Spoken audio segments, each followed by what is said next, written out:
হাতের রেখায় ভাগ্য দেখতে যেও না। ভাগ্য তাদেরও আছে যাদের হাত নেই।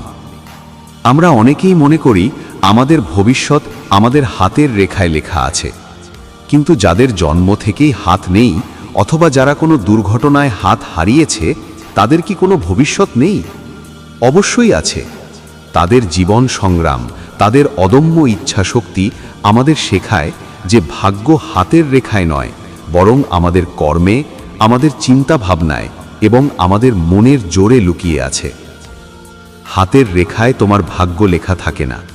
তোমার ভাগ্য লেখা আছে তোমার স্বপ্নে, আর সেই স্বপ্ন পূরণের পরিশ্রমে।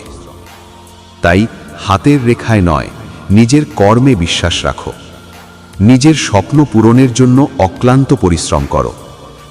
মনে রেখো, তোমার ভবিষ্যৎ তোমার কর্মে, তোমার স্বপ্ন পূরণের ইচ্ছায়। তুমি যেমন স্বপ্ন দেখবে তেমনি ভবিষ্যৎ হবে। তোমার ভবিষ্যৎ তেমনি হবে তুমি যেমন পরিশ্রম করবে। উঠে গিয়ে সুইচ টিপে অন করলেই আলো পাবে, বসে থাকলে পাবে অন্ধকার।